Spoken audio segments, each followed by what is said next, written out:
le spécialiste, c'est Florian. Oui. Alors, à propos de cet ouvrage de Domenico Losurdo, que si j'ai bien compris, on a retrouvé après son décès, c'est ça? Oui. Maintenant, je te laisse tout nous dire. Ok, bon merci beaucoup d'être venu. Je ne suis pas un spécialiste de Losurdo, mais enfin voilà, je connais un petit peu quand même tout ça. Et donc je voulais, à travers ce livre, présenter un peu les grands thèmes de sa pensée qu'il a développé pendant des décennies. Alors, il est mort, Domenico Losurdo, le 28 juin 2018. Et dans l'introduction à l'édition italienne du livre, je vais vous lire ce petit passage, hein. Une version imprimée du fichier de la question communiste se trouvait sur le bureau de Losurdo, signe d'une intention de publication prochaine. En reconstituant les différentes étapes qui ont conduit à la naissance de cet ouvrage, grâce aux archives mises à la disposition par la famille, il est apparu qu'il s'agissait d'une partie spécifique d'un projet de grande envergure, dont l'élaboration s'étend de 2014 à 2018 et qui comprend le matériau du livre Marxisme occidental, donc qui est publié, traduit en anglais, pas en français, La question communiste, celui-là, et puis un dernier ouvrage sans titre sur la Chine et les problèmes de construction d'une société post-capitaliste. Ou alors peut-être existe-t-il des manuscrits de ce dernier livre, peut-être des fichiers sur un disque dur, j'en sais rien. En tous les cas, je voudrais profiter de ce livre pour essayer de présenter son œuvre de manière globale, voilà, en 5 points. Voilà.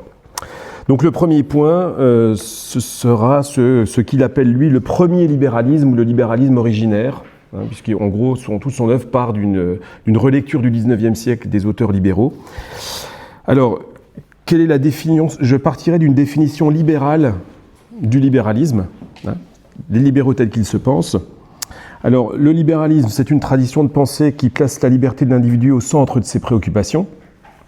Il s'oppose aux philosophies qui sont prêtes à sacrifier la liberté individuelle sur l'autel de l'intérêt général, du bonheur, de la majorité, etc. C'est une pensée de la limitation des pouvoirs qui condamne les gouvernements absolus, la concentration des pouvoirs. Le libéralisme se veut modéré et adepte du compromis, contre le fanatisme et l'esprit de croisade des intellectuels utopistes. Il défend les droits des minorités et voue un culte à l'auto-épanouissement des individus. Ça, c'est l'autodéfinition du libéralisme, hein, par lui-même. Alors, les mots que je viens de prononcer, certaines des formules que je viens d'utiliser, se retrouvent chez un éminent libéral qu'on ne connaît pas beaucoup ici, hein, qui s'appelle John C. Calhoun, un Américain, vice-président des États-Unis de 1825 à 1832, grand lecteur de Locke. En 1992, une maison d'édition américaine n'a pas hésité à le republier dans sa collection Les classiques de la liberté. Voilà. Or, il se trouve, et c'est ça que montre Losurdo, que malgré l'ensemble de ses déclarations, Calhoun est un fervent défenseur de l'esclavage et de la liberté des États du Sud de maintenir et étendre cette institution. Donc tout ce que j'ai dit au départ, ce sont des mots d'un auteur libéral et pourtant un défenseur de l'esclavage. Donc son opposition au fanatisme, à l'esprit de croisade, en fait c'est une opposition farouche aux abolitionnistes américains. Ce sont eux les fanatiques qui risquent de mettre le désordre dans la société. Il les accuse de vouloir déclencher une guerre des races. Sa critique du gouvernement absolu, c'est la critique de l'État fédéral qui pourrait bientôt vouloir abolir l'esclavage. Et donc de la même manière porter atteinte à la propriété privée des planteurs. Et Lincoln, c'est pour Calhoun la figure même du dictateur. Voilà. Alors la conclusion de Losurdo est la suivante, hein, c'est si John C. Calhoun est un libéral, et c'est ainsi qu'il est considéré par les libéraux eux-mêmes, hein, c'est un des pères du libéralisme, alors le libéralisme n'est pas ce qu'il dit être. Voilà. Et en effet, l'expansion du premier libéralisme, hein, c'est accompagné de massacres, de génocides, de privations massives de liberté individuelle, de pratiques dictatoriales, etc. Alors tout l'intérêt du travail de Losurdo, c'est justement de ne pas s'en tenir à une sorte d'opposition entre la théorie libérale et puis finalement une pratique libérale en contradiction avec les textes. Il n'a pas voulu faire ça, une sorte de livre noir quoi, du libéralisme. Il a voulu plutôt reconstruire la cohérence libérale en prenant en compte les textes et les pratiques. Voilà.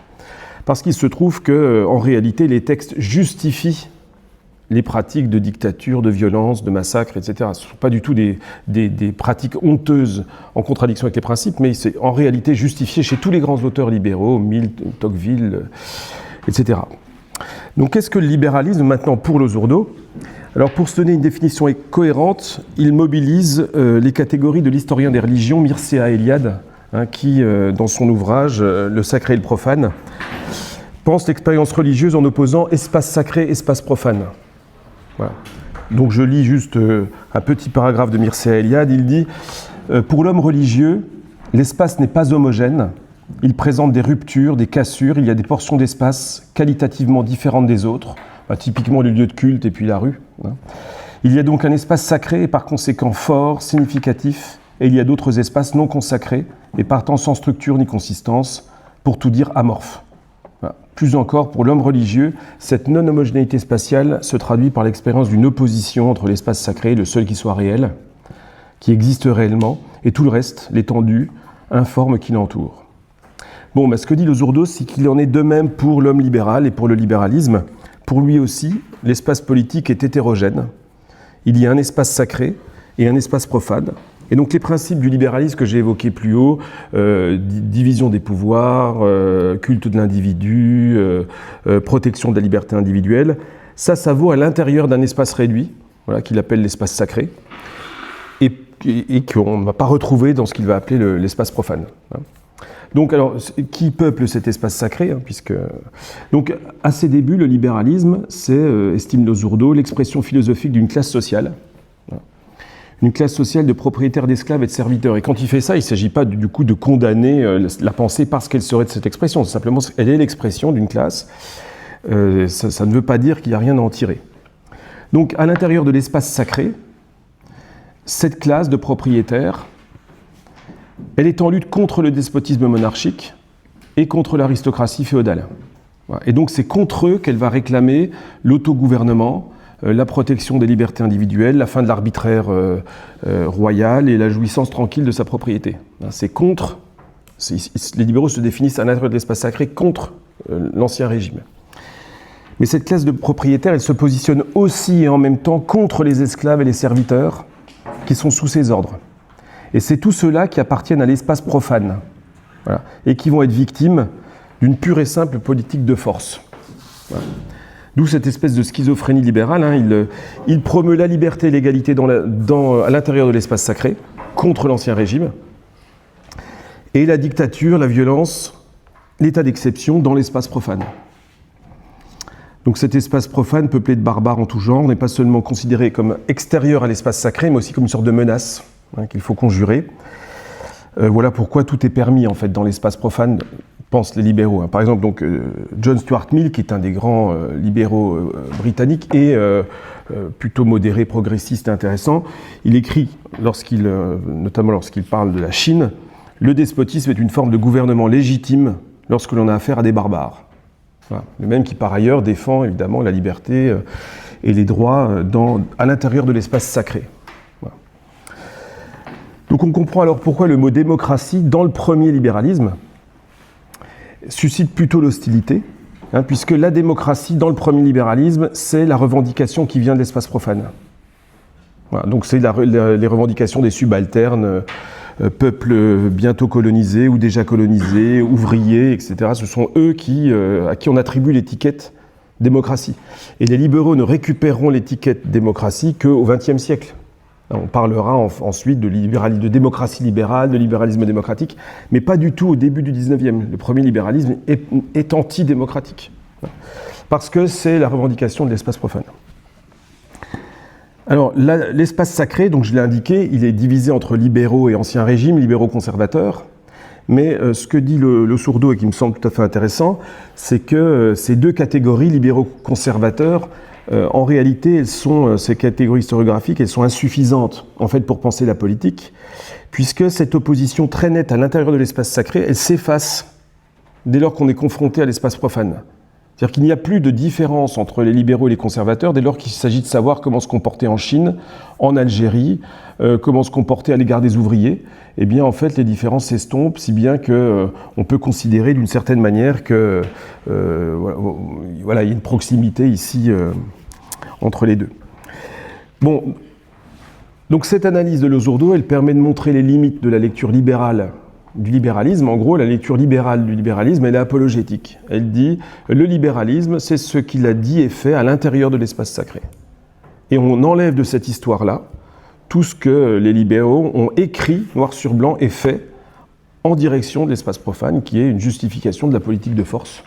Tous les moyens sont bons. Alors, dans le livre Contre-histoire du libéralisme, je ne vais pas vous faire ce livre très épais, cite quantité d'exemples de justifications par des auteurs libéraux, d'exécutions.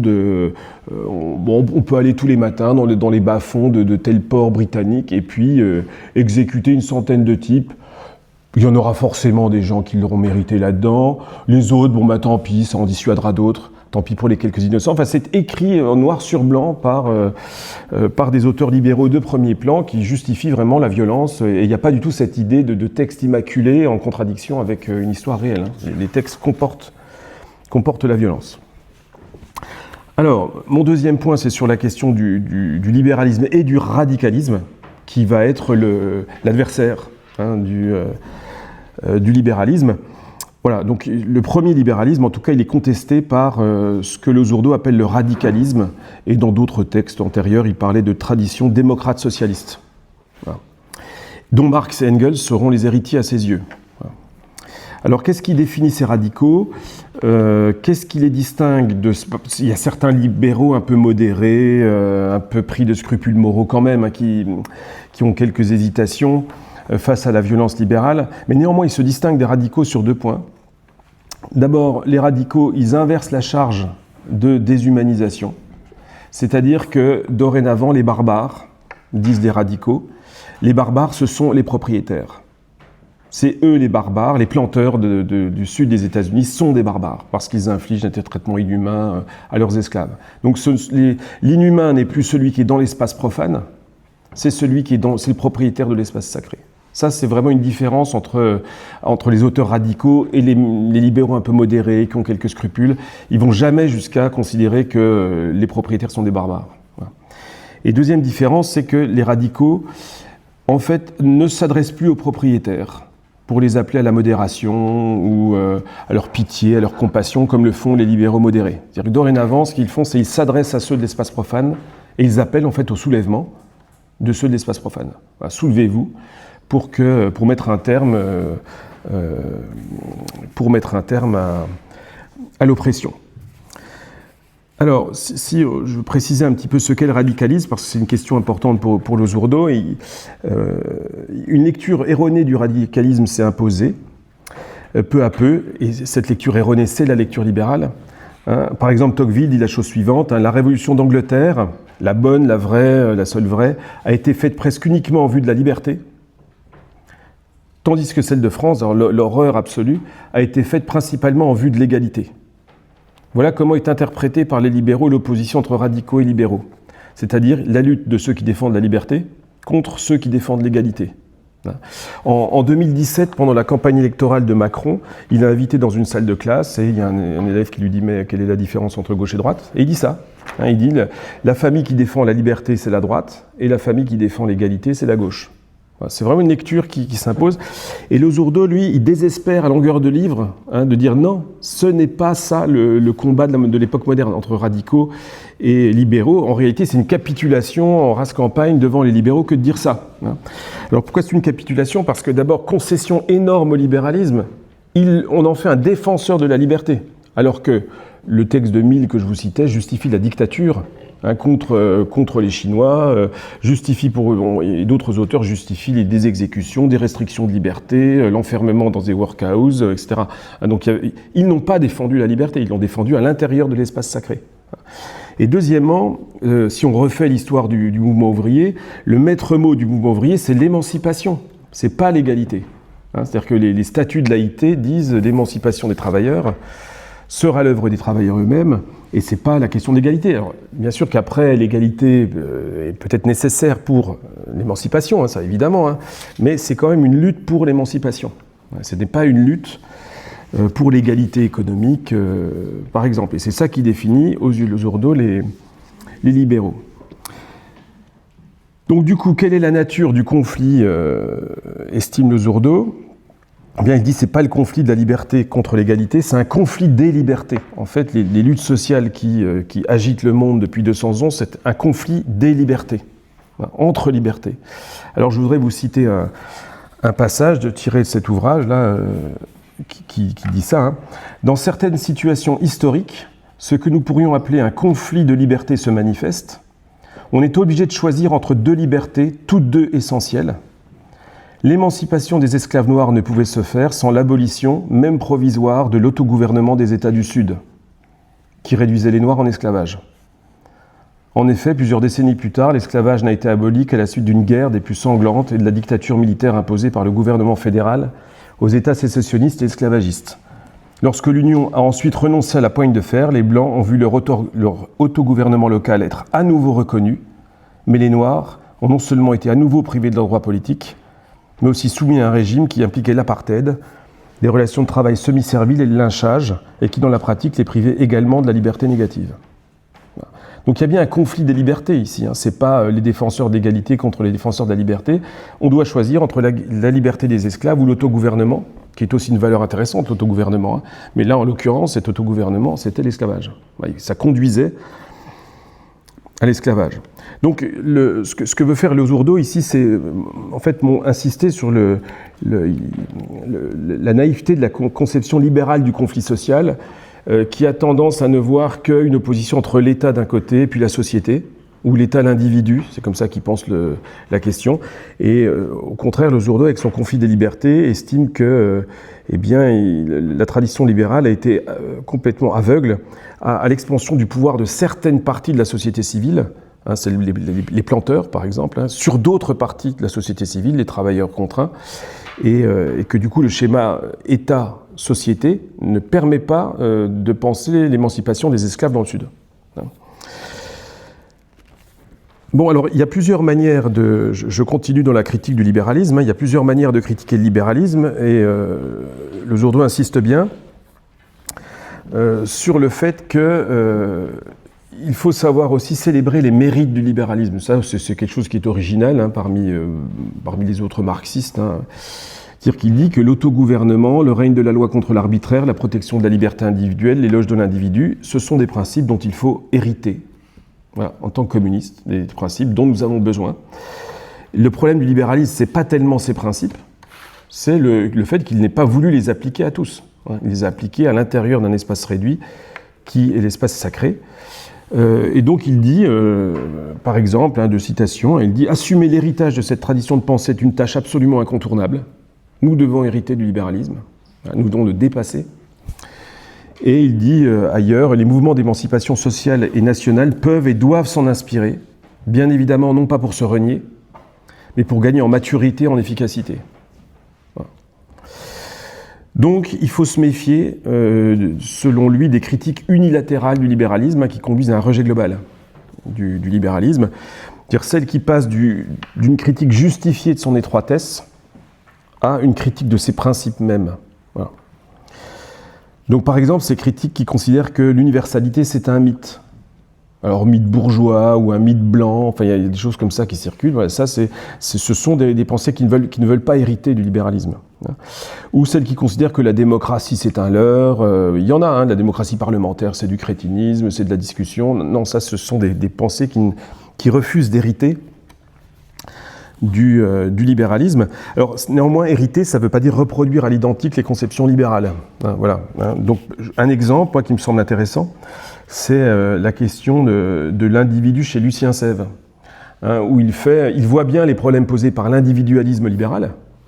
Voilà. Néanmoins, il théorise l'individu jusqu'à proposer un concept alternatif qu'il appelle l'individualisme.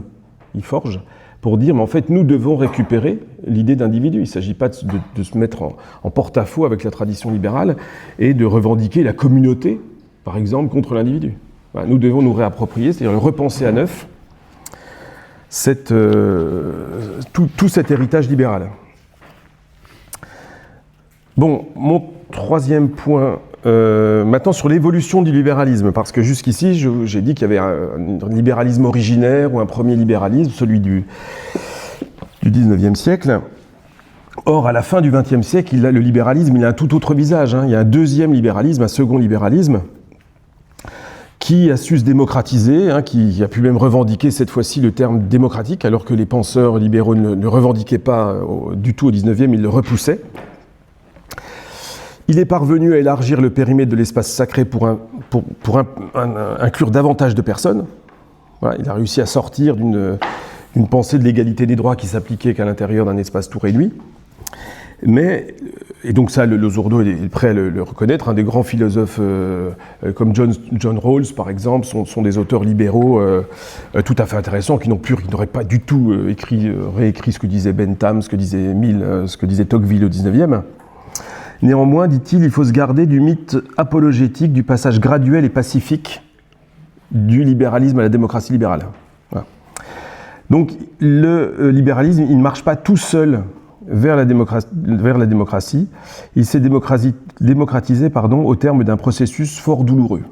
Alors je le cite, « Les clauses d'exclusion, exclusion des peuples coloniaux, des femmes et des classes ouvrières, ces clauses d'exclusion ont été dépassées non pas de façon indolore, mais à travers des bouleversements violents et parfois d'une violence inouïe. L'abolition de l'esclavage sur la lancée de la guerre de sécession a coûté aux États-Unis plus de victimes que les 2 conflits mondiaux additionnés. Quant à la discrimination censitaire, c'est le cycle révolutionnaire français qui a fourni une contribution décisive à sa suppression. Enfin, dans de grands pays comme la Russie, l'Allemagne et les États-Unis, l'accès des femmes aux droits politiques provient des bouleversements des guerres et des révolutions au début du XXe. Donc il est devenu démocratique, le libéralisme, à cause du défi lancé par des forces extérieures. Et il a su, d'une certaine manière, intégrer. Et il dira ce que n'a pas réussi à faire le socialisme. Il n'a pas réussi à intégrer le défi lancé par les autres forces. Donc, ce défi, c'est notamment le mouvement communiste. Voilà. Et donc, pour Losurdo, la révolution d'octobre et le mouvement communiste ont contribué de façon décisive à l'élargissement de l'espace sacré, qui n'était au départ donc réservé qu'à quelques-uns. Alors, par exemple, les droits sociaux dont on dispose aujourd'hui, eh bien évidemment, n'ont pas été concédés au terme de discussions rationnelles entre partenaires sociaux. Le grand libéral Friedrich Hayek, qui inspire Thatcher, qui inspire Reagan, écrit la chose suivante, il dit « Les droits économiques et sociaux sont l'invention ruineuse de la révolution marxiste ». Lui n'arrête pas de pleurnicher sur le fait que le socialisme a tout infesté l'Occident. Il voit ça comme ça. C'est une infection, il y a du socialisme partout. Et il dit, même nos auteurs libéraux, par exemple, il est un peu embêté avec John Rawls, et il dit, mais John Rawls, c'est pas un libéral, vraiment, il est contaminé par le socialisme, ils s'en rendent même pas compte. Mais voilà.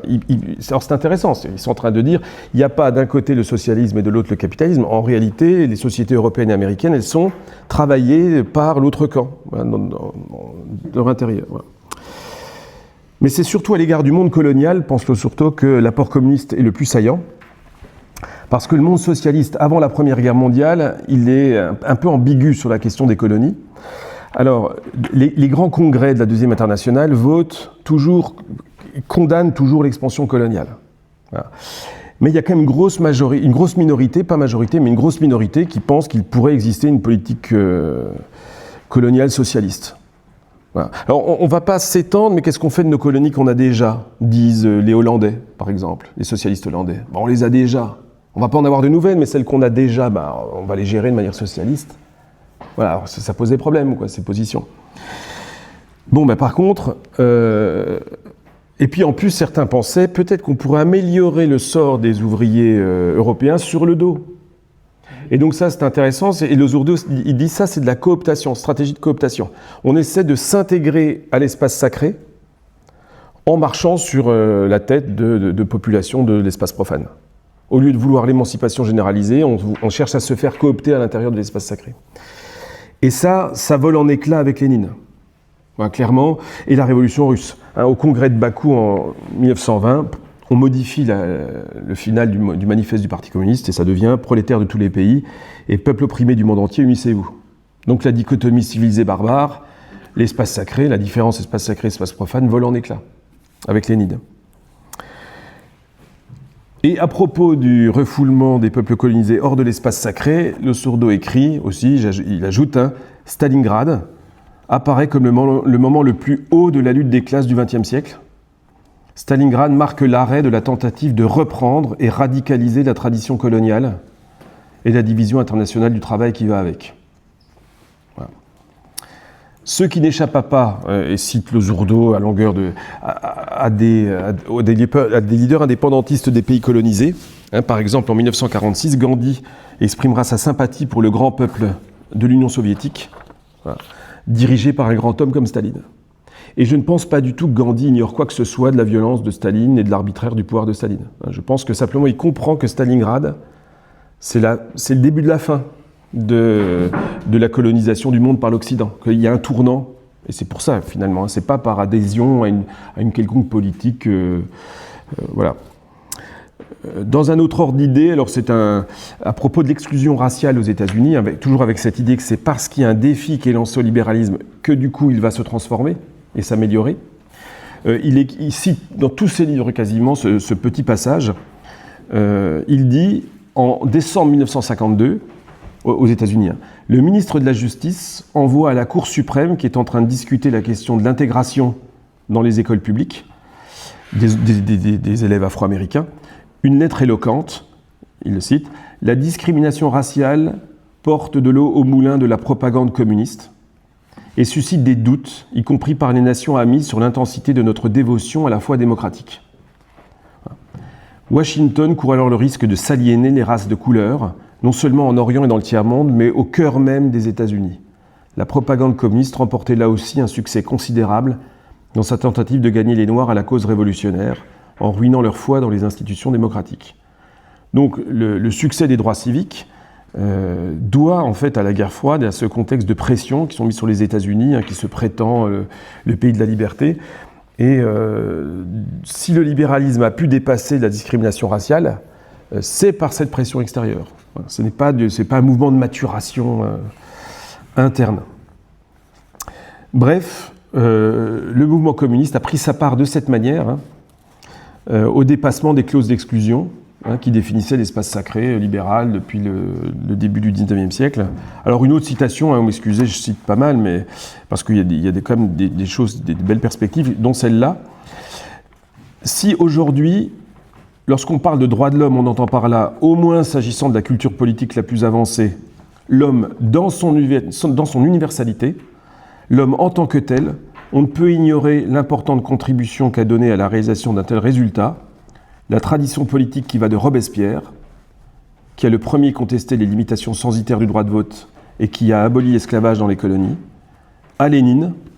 La Révolution d'octobre a donné une impulsion décisive au procès de décolonisation et à la reconnaissance du droit à l'autodétermination aux peuples parfois considérés comme barbares. Voilà, donc les grands méchants souvent de l'histoire sont ici placés comme étant centrales dans l'histoire de l'émancipation. Ce qui n'empêche pas, dit Losurdo, de faire une critique radicale aussi de ces traditions. Ça ne veut pas dire la repeindre en rose. Voilà. Bon, mais en tout cas, si l'émancipation, dans tous les cas évoqués, elle est née d'un rapport de force et d'une pression extérieure, Losurdo en tire aussi la conséquence que, du coup, la désémancipation, elle est toujours possible. Il suffit qu'il y ait une rupture du rapport de force et on entre dans une phase de désémancipation. Donc il n'y a pas du tout cette espèce de vision de l'histoire qu'on avait parfois chez les marxistes, une sorte de mécanique vers le progrès, pas du tout. Si le rapport de force se rompt, ça ouvre une phase de désémancipation. Donc son exemple classique, c'est que quand l'armée de l'Union, l'armée du Nord, se retire, c'est une dictature militaire sur les États du Sud, quand elle se retire, mise en place de la suprématie blanche immédiatement. Donc en fait, phase de désémancipation immédiate, recul des droits, apartheid, etc. Eh bien, Losurdo va dire la même chose à propos de la fin de l'URSS. Il dit la fin de l'URSS, quoi qu'on pense de ce qui se passe en URSS, etc.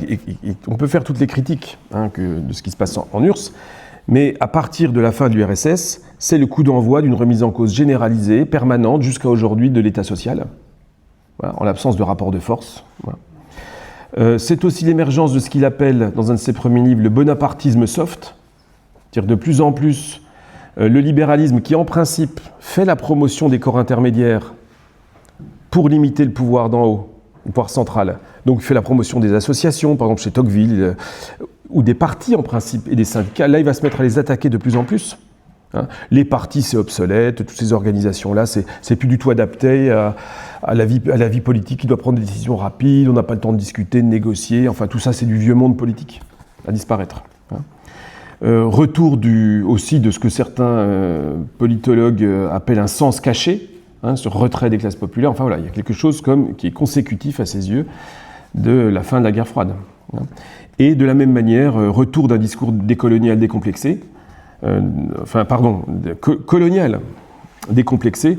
Juste une petite citation d'un grand philosophe libéral, Karl Popper, qui a beaucoup fait la leçon au marxisme pendant tout le XXe siècle. Il est interviewé en 1992, juste après la fin de l'URSS. Alors un journaliste lui dit « Vous ne pouvez pourtant pas nier la misère qui frappe une grande partie du tiers-monde ». Donc il parle de la misère en Afrique, et il dit « Non, mais il faut l'attribuer principalement à la bêtise des dirigeants des divers États qui souffrent de la faim. Bon, mais c'est mieux après. Nous avons libéré ces pays trop rapidement et trop sommairement. Ce ne sont pas encore des États de droit, la même chose se produirait si l'on abandonnait un jardin d'enfants à son sort. » Voilà. Donc, ce discours-là, Popper, je ne suis pas certain qu'il le tenait 10 ans plus tôt. Mais là, il y a une sorte de retour de rhétorique coloniale décomplexée, un jardin d'enfants. Et c'est ça, en fait, c'est comme si l'espace sacré se réduisait à nouveau. Ils sont de nouveau expulsés. C'est ce que disaient les premiers libéraux, la multitude enfantine, pour parler des ouvriers, puis dire on ne va pas leur donner le droit de vote ou quoi que ce soit, puisque c'est une multitude enfantine. Bon, alors à propos maintenant, et donc c'est mon avant-dernier point, à propos donc des expériences socialistes du XXe siècle, parce que là j'ai beaucoup mentionné les effets qu'elles produisaient à l'extérieur, qui sont pour Losurdo des effets d'émancipation. Bon, néanmoins, elles n'ont pas eu ces effets nécessairement en interne. Alors, la lecture de Losurdo, c'est une réaction à deux critiques différentes du socialisme réel. D'abord, il s'oppose à la lecture libérale de l'URSS, qui met en son centre le concept de totalitarisme, opposé à celui de démocratie, et pour cette raison, lui fait un procès en stalinisme permanent. En tout cas, dans la presse libérale, c'est le stalinien, alors qu'on a surtout affaire à un des plus grands érudits, me semble-t-il, des dernières décennies, mérite quand même autre chose. On peut lui faire plein de critiques, mais enfin, on peut aussi le prendre au sérieux et pas tomber dans l'insulte. Alors, je ne veux pas rester trop longtemps sur la catégorie totalitarisme versus démocratie, parce qu'il la développe bien dans le livre, j'en parle aussi dans les préfaces, mais c'est une manière de faire l'apologie du monde occidental pendant la guerre froide, cette opposition. Et je ne veux pas plus insister non plus, parce que, en fait, cette catégorie, depuis l'époque à laquelle Losurdo commence à s'y intéresser, en fait, elle a été abandonnée par la recherche en histoire. En réalité, il n'y a plus personne qui utilise cette catégorie. Si vous écoutez Johann Chapoutot et puis Christian Ingrao, ils disent il y a 1000 chercheurs dans le monde qui travaillent sur le nazisme. Il y en a un qui parle de totalitarisme, un seul. Sinon, en fait, on n'est même pas compte, c'est que c'est pas utile, c'est pas heuristique pour penser le réel. Et du côté soviétique, que je connais un peu mieux, il n'y a plus d'auteurs qui utilisent cette catégorie. Voilà. Parce qu'en fait, c'était une arme de guerre froide. Et c'est tout. Voilà. Donc il s'oppose à ça, et il s'y oppose parce que, en gros, les tenants de cette lecture ont tendance en fait à déduire toutes les violences de l'URSS des idées. En fait, c'est les textes de Marx. Voilà, les textes de Marx, en fait, mis en application, déchaînent la violence, voire l'idée d'égalité, si on essaie de la faire passer dans le réel, eh bien ça produit de la violence. Voilà, ils déduisent toute l'histoire de l'URSS d'une idée. Donc le contexte, il n'y a pas de contexte chez ces auteurs. Il n'y a pas besoin de faire le contexte de la construction de l'État socialiste. C'est juste la logique d'une idée qui, passant dans l'histoire, détruit tout. Voilà. Et puis, autre version, c'est de cette lecture libérale, c'est de déduire l'histoire de la psychologie des dirigeants. Et ça, Losurdo aussi, tu considères que c'est vraiment une insulte à l'intelligence, quoi. C'est-à-dire c'est la paranoïa d'un homme qui explique 30 ans d'histoire sur un continent entier. Voilà, donc c'est complètement insuffisant. On avait dans La Pensée d'ailleurs écrit un article à propos de Stéphane Courtois, qui était celui qui avait coordonné le livre noir du communisme. Voilà. Et il avait fait un livre, Lénine, l'inventeur du totalitarisme, et on avait relevé toutes les pathologies qu'il lui attribue dans le livre. Et en fait, c'est hallucinant quand on les met toutes l'une au bout de l'autre, parce qu'elles sont disséminées, mais il a toutes les maladies mentales, Lénine, possibles. Paranoïaque, schizophrène, tout. Voilà. Donc j'ai une copine psychologue, je lui demandais est-ce que c'est possible hein, d'avoir tout ça en même temps, hein, donc marionné, évidemment. Mais du coup, voilà, il n'y a plus besoin de faire d'histoire parce que tout vient des idées. Alors, il s'oppose, et c'est là où c'est plus intéressant pour nous, hein, il s'oppose aussi à la catégorie, alors cette fois-ci qui est venue de la gauche et aussi des communistes, etc., à la catégorie de trahison. Hein, l'idée que l'URSS, ce serait la trahison du communisme. Voilà. Et alors, il récuse cette catégorie. Alors, non pas pour dire que c'est l'incarnation du communisme tel qu'on l'aurait rêvé, hein, pas du tout. Hein.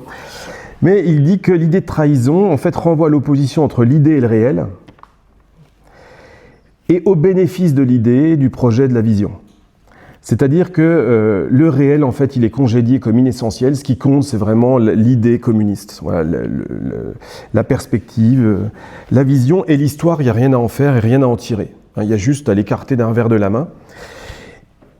Avec, du coup, beaucoup de propositions de revenir à Marx. Il faudrait oublier toute cette histoire et revenir à Marx comme, en fait, au texte essentiel, pur, et débarrasser de toutes ces salissures de l'histoire. Et il dit, il y a un rapport, il fait une comparaison avec l'histoire des religions, et il dit, dans les grandes crises religieuses, il y a des rapports au texte comme ça, où tout à coup on revient, il faut oublier la souillure de l'histoire pour revenir au texte essentiel. Voilà. Et lui s'oppose à ça. Il dit, il faut qu'on ait un rapport désacralisé à Marx. Marx a sans doute écrit des âneries aussi. Il faut qu'on soit capable de le dire. Et peut-être que dans tout le marxisme du XXe siècle, il y a des choses... Voilà, donc c'est pour ça qu'il récuse, il n'aime pas tellement cette histoire cette catégorie de trahison, et il la remplace, donc c'est son grand concept, il dit il faut penser toute l'expérience du XXe siècle comme un processus d'apprentissage. Voilà, c'est ça sa catégorie, pour penser les régimes soviétiques. Alors pourquoi il utilise cette catégorie? Parce que ça renverse l'ordre de priorité entre l'idée et le réel. Trahison, c'est l'idée le plus important, et le réel n'est que ce dont il faut se débarrasser, ce qu'il a souillé l'idée. Dans le processus d'apprentissage, c'est l'inverse. En fait, ça veut dire il faut qu'on prenne en compte cette histoire, et du coup, une révolution, ou la construction d'une société post-capitaliste, c'est pas l'exécution d'un programme ou d'une idée. En fait, voilà, il dit au contraire, c'est un grand moment de mise à l'épreuve des idées. Et en fait, en prenant le pouvoir, en dirigeant des États, eh bien, c'est un moment où on se rend compte qu'il y a quand même quantité d'idées qui n'étaient pas bonnes. Il y avait quantité de fantasmes dans cette tradition radicale qui a œuvré pour l'émancipation. Et c'est arrivé au pouvoir qu'on se rend compte que ça ne marche pas, que ce sont des fantasmes. Alors, il cite énormément d'auteurs socialistes du 19e, du début du 20e, qui, et même encore pendant la Révolution russe, qui disent mais les nations vont disparaître. Voilà, dans 10 jours, elles disparaissent. L'État disparaît dans 10 jours. La religion, il n'y en a plus dans une semaine. Ce genre de choses, je caricature à peine. Mais August Bebel, qui est le chef du SPD allemand avant la guerre, il explique que il y aura plus d'État, il y aura plus d'argent, il y aura plus de pouvoir. Et il dit ça, toutes ces idées-là, elles se sont pris la réalité dans la figure. C'est-à-dire qu'en fait, ça ne marche pas comme ça. Et du coup, il pense que toute cette histoire était l'occasion pour le mouvement d'émancipation d'apprendre et de gagner en maturité. C'est ça l'idée de processus d'apprentissage. Donc il considère que voilà, ce qui finalement... Alors c'est quand même assez intéressant, parce que les libéraux accusent les communistes, par exemple, d'avoir un culte de l'État. Et lui dit, mais non, c'est faux, factuellement c'est faux. Il ne pense que le dépérissement de l'État. Et il dit, il y a une espèce de surmoi anarchisant, il utilise cette expression, qui plane sur le mouvement d'émancipation. Alors il y a des raisons à ça, c'est parce que ce sont des classes populaires qui ont envie d'un sorte de grand chambardement, donc fait table rase de tout. Enfin, il y a des raisons sociales qui expliquent ça, mais une sorte de messianisme, où on veut une société tout autre. Et qui produit du coup une pensée qui n'est pas du tout prête à affronter le réel. Donc c'est pas tellement le culte de l'État qui produit le stalinisme pour lui, c'est l'idée de dépérissement de l'État qui du coup ne nous prépare pas à penser des formes institutionnelles démocratiques en temps de crise, qui font que ensuite ça dégénère et les dirigeants improvisent des formes étatiques comme ça au milieu d'une guerre civile, et puis c'est avec toute une tradition russe derrière qui n'est pas particulièrement démocratique, et tout ça produit les effets qu'on connaît. Voilà. Donc je voudrais juste citer, parce que je trouve que ça résume bien sa pensée, c'est un de ses commentateurs qui se met à la place finalement du mouvement d'émancipation avant l'exercice du pouvoir. Hein. Et donc il dit ceci: quel sens y a-t-il à s'impliquer péniblement dans le processus de construction d'un État socialiste de droit, lorsque l'État en tant que tel est destiné à dépérir, et lorsqu'au nom de l'anti-autoritarisme, on considère que la loi et la Constitution sont des idées bourgeoises? C'est ce que dit Bebel, hein, il dit il n'y aura plus de Constitution, plus de loi. Hein. À quoi sert de réfléchir sur les droits et les devoirs des individus dans une société socialiste, lorsque l'on croit à la mythologie anarchique de l'avènement de l'homme nouveau, qui s'identifie spontanément avec la collectivité? Puisqu'ils s'identifient spontanément avec la collectivité, il n'y a pas besoin de régler leur rapport avec le droit. On se rend bien compte rapidement que les samedis rouges, là, les samedis communistes au début de la Révolution russe, mais évidemment qu'il n'y a pas, ça suscite des résistances. Hein. À quoi sert d'élaborer un système de règles d'incitation matérielle et morale et de contrôle qui assure la transparence, l'efficacité et la productivité de l'économie lorsqu'on attend l'avènement de l'abondance communiste? À quoi sert enfin de construire un camp socialiste basé sur le respect de l'autonomie des peuples, qui préviennent toute idéologie chauvine lorsque le dépassement des frontières et des identités nationales elles-mêmes est imminent? Donc il pense que l'histoire de la violence du socialisme réel, c'est le fait de ne pas avoir pensé un certain nombre de problèmes, parce qu'on jugeait que c'était des choses qui étaient dans l'écume, la crête de l'histoire et finalement inessentielles, et on se les a repris en pleine figure. Voilà. Ils ont cru que les nations allaient disparaître, et en fait, ils ont remis en place une sorte, par exemple, après 1945, une tutelle de la Russie sur les pays frères, etc., ce genre de choses. Et que ça vient pour le Zourdo de cette espèce de messianisme qui veut faire disparaître toutes les formes existantes. Voilà. Bref, et c'est ce qui fait que le Zourdo, il ne mérite pas le procès en stalinisme, parce qu'il n'est pas en train de dire que les problèmes de l'URSS viennent de l'encerclement impérialiste. Ça, c'est la lecture qui dit les seuls problèmes de l'URSS, c'est l'encerclement, c'est la faute des Américains. Voilà. Non, il y a des faiblesses internes, il y a une impréparation théorique qui a conduit à ça. Voilà. Alors, on pourrait discuter la catégorie du processus d'apprentissage, et on pourrait la juger, certains la jugent insuffisamment critique. C'est-à-dire qu'ils considèrent finalement, c'est difficile, ça ne permet pas d'adopter un point de vue critique sur ce qu'ont fait les dirigeants, puisqu'en gros, c'est l'idée qu'ils ont été réalistes, ils ont abandonné les vieilles lubies, et ils ont essayé de construire quelque chose en tenant compte des contraintes du réel. Et du coup, là, il y a un problème quand même, je pense, enfin en tout cas, c'est un sujet de discussion chez le Surtout, c'est qu'on n'a plus vraiment de point de vue critique avec ce concept de processus d'apprentissage sur la politique des dirigeants. Alors, je voudrais citer André Teusel, qui, philosophe marxiste français, enfin que vous connaissez, hein, qui défendait le Zourdo dans un journal italien en 2009, parce qu'il se faisait traiter de stalinien, etc. Alors il le défend en disant tout ce que je viens de dire, hein, que c'est pas le cas, mais il ajoute ça, et je pense que c'est à verser au dossier. Il écrit ça: donc une fois l'histoire faite, il est tentant de dire tout bien pesé, tout s'est passé ainsi et pas autrement, d'écraser dans le résultat advenu les possibles refoulés. C'est à mon sens le vrai débat. Le Zourdo ne mérite pas un procès en crypto-stalinisme, sa recherche imposante mérite un autre accueil, pour qui raison veut garder. Guido Ligori, alors je ne sais pas qui parle, voit juste lorsqu'il évoque un historicisme de justification qui est menacé de tout absoudre au nom du réalisme du fait accompli. Le Zourdo ne justifie pas tout, mais il énonce trop vite la fermeture des possibles. Et c'est ça peut-être qui est problématique avec la catégorie de processus d'apprentissage, c'est qu'il ferme trop vite. Donc en gros, le réel aurait imposé sa loi au mouvement d'émancipation, et on a le sentiment qu'à chaque fois il n'y avait qu'une seule voie, et que c'est celle qui a été suivie par les dirigeants de ces pays-là. Il manque peut-être à la réflexion de Le Zourdo, et en général à la réflexion sur le socialisme réel, d'allier à cette nécessaire compréhension réaliste de l'histoire, parce qu'il faut recontextualiser toutes ces décisions, pourquoi ils ont fait ceci, mais en même temps, il faut l'allier à une réflexion sur les possibles qui ont été refoulés.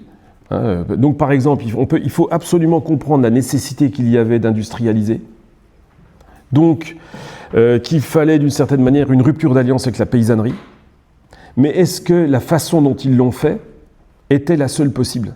Bon, ce qui veut dire qu'on doit s'adresser à des historiens qui connaissent l'histoire de l'URSS sur le bout des doigts pour voir si effectivement il y avait du jeu Et il y avait peut-être d'autres décisions plus émancipatrices que celles qui ont été prises. Et ça, c'est vrai qu'on ne le trouve pas suffisamment. Chez Losurdo, une sorte d'histoire contrefactuelle qui permettrait de juger ce qui est dit, ce qui a été fait. Voilà. Bon, et pour terminer, donc la question communiste au XXIe siècle, c'est le titre. Donc, pour lui, il faut un renouvellement de la question communiste qui doit dépasser toutes les limites que j'ai énoncées, cette espèce de messianisme anarchisant qu'il y a derrière, et qu'il identifie chez ceux qui se revendiquent aujourd'hui du communisme, Badiou, Zizek, etc. Il écrit contre eux. Et contre eux, il écrit ceci, par exemple. « Les communistes sont appelés à admettre une vérité, aussi douloureuse soit-elle. Même l'idéal du communisme peut prendre la forme d'un moyen d'évasion, voire d'une religion d'évasion. Voilà. Au regard de l'avenir radieux du paradis des croyants, les luttes concrètes imposées à chaque fois par le développement objectif de la lutte des classes et les étapes singulières du processus d'émancipation semblent faire partie intégrante d'une vallée des larmes absolument dénuée de valeur. » Voilà. Donc là, il vise Badiou, par exemple, en parlant de l'idée communiste, et puis les luttes concrètes sont complètement délaissées par ces productions qui n'en parlent jamais, comme si c'était pas suffisamment enthousiasmant pour... voilà. Bon, alors j'ai pointé dans ces textes quelques habitudes intellectuelles dont Losurdo pense qu'elles sclérosent le mouvement d'émancipation. Alors, le premier, ce qu'il appelle le regret de la plénitude originaire. Voilà. En gros, les difficultés du présent, elles conduisent certains secteurs de la gauche à tourner le regard vers le passé, vers un passé mythifié, après plus spirituel, plus riche en relations affectives, etc. Un passé de l'égalité homme-femme, de communion avec la nature. Et il estime que cette manière de penser, qu'on peut retrouver, par exemple, il y a des courants écoféministes. Alors moi, j'avais lu un livre écoféministe où clairement il y a une réécriture de l'histoire, c'est-à-dire on nous explique que la condition des femmes dans les sociétés primitives était formidable, qu'il y avait un matriarcat, etc. Ce qui est vraiment hyper contestable. Enfin, il y a des livres, notamment Christophe Darmanjat sur le sujet. Voilà. Mais en fait, ça conduit la gauche à abandonner cette idée qu'elle doit hériter d'une partie de ce qui a été produit dans la modernité. Voilà, c'est-à-dire que c'est la modernité rejetée en bloc, alors qu'en principe, avec Marx et Engels, c'est l'idée que la modernité, c'est un processus contradictoire. Donc il y a des choses dont il faut qu'on hérite de la modernité, et puis d'autres qu'il faut qu'on combatte. Mais sinon, c'est le logiciel traditionnaliste. Et la gauche devient poreuse, du coup, au traditionnalisme, avec ce type de... La deuxième habitude problématique, c'est ce qu'il appelle la transfiguration morale des opprimés. C'est-à-dire la tendance qu'il y a à considérer que certains groupes sociaux incarnent une sorte de vérité morale parce qu'ils sont dominés. Et que, du coup, eh bien, il y aurait une sorte d'essence, par exemple, des peuples colonisés. Ou, par exemple, Gandhi, à un moment, lutte, pas tout le temps, au nom de l'hindouité. Voilà, c'est-à-dire qu'en fait, un groupe devient porteur de valeurs universelles et il estime que le problème avec ça, c'est que ça va rendre difficile de construire un bloc social large. Parce que si vous thématisez qu'il y a une opposition, par exemple, entre blancs et non-blancs, opposition très forte, eh ben, ça va être compliqué ensuite de les coaliser dans un bloc social. Si on pense une opposition radicale homme-femme, ben ça va rendre difficile la constitution d'un bloc social. Alors, il dit bien, il faut marcher sur une sorte de ligne de crête, c'est-à-dire qu'il ne faut pas mettre de l'eau dans son vin. Il faut faire une critique radicale du racisme, une critique radicale du sexisme, et en même temps avoir toujours en tête qu'on va devoir construire un bloc ensemble. Ouais, et donc ça, il dit, c'est pas assez présent dans la gauche aujourd'hui, cette idée qu'à un moment, il va falloir qu'on construise un bloc social majoritaire. Voilà. Ensuite, là aussi, il critique ce qu'il appelle une conception binaire du conflit social. Et puisqu'on a des groupes qui incarnent d'une certaine manière la dignité morale, eh bien, on a rapidement une sorte de conflit qui devient un conflit du bien contre le mal. Voilà. Il dit ça, c'est très prégnant à gauche, c'est-à-dire que les groupes opprimés deviennent l'incarnation de la vérité. Alors, par exemple, c'est comme ça qu'il lit Proudhon. Il dit, en fait, Proudhon, quand ces textes antiféministes, Il y a plein de textes, la pornocratie, etc. C'est intéressant, il dit, en fait, alors, il est misogyne, Proudhon, mais en fait, lui, il pense que c'est pas la vraie raison. Il dit, c'est parce que Proudhon, il voit bien que les cadres du mouvement féministe de son temps sont des bourgeoises, plutôt. Et en fait, il ne peut rien venir de bien de la bourgeoisie. Lecture binaire du conflit, il y a la vérité morale, d'un côté, et en face, d'une certaine manière, l'indignité. Et lui interprète comme ça la position de Proudhon. Il ne veut pas entendre parler du féminisme parce qu'il l'identifie comme un truc de bourgeois. Bon, Losurdo pense que ça, c'est un frein et qu'il faut essayer de dépasser ce genre de choses. Hein. Cette idée que les premiers concernés, finalement, c'est une expression qui est devenue à la mode, eh bien, on a juste à se ranger derrière. Moi, je sais qu'il y avait eu Moi, j'ai assisté à des discussions, par exemple, sur est-ce que l'on peut discuter seulement de la stratégie du Hamas en 2023 à la fac. Non, en fait, on ne peut pas en discuter parce que c'est le groupe opprimé qui incarne la vérité. Donc, en fait, tu peux soutenir, voilà, ou tu te tais. Ou alors tu as un ennemi. Et ça découle de cette conception binaire du conflit qui est moralisée avec une opposition bien-mal.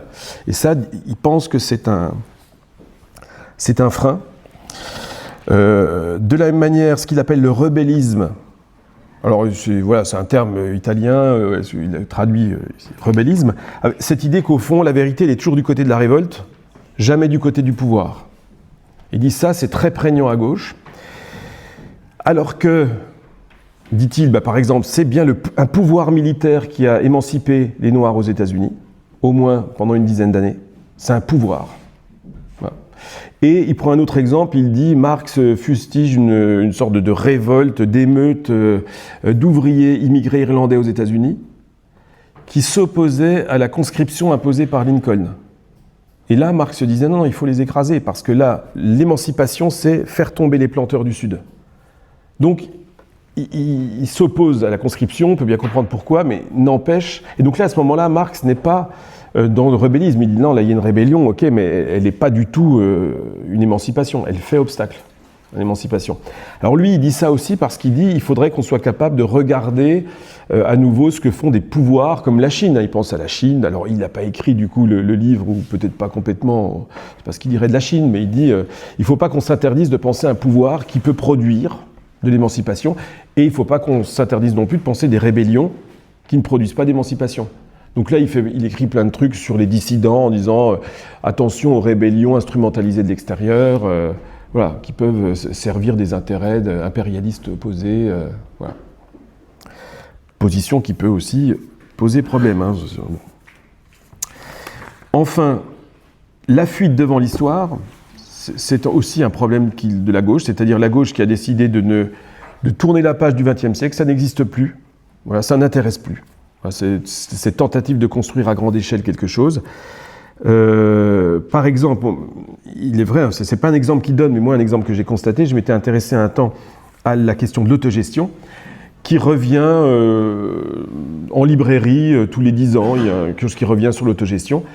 Jamais la Yougoslavie n'est discuté, alors qu'ils ont tenté de construire une autogestion à grande échelle. Il ne s'agit pas de dire vive la Yougoslavie, c'est un modèle à suivre, mais en tout cas, ils ont construit un truc à l'échelle d'une nation industrialisée, dans un plan d'abord, puis dans un marché, mais on ne tire pas les enseignements de tout ça.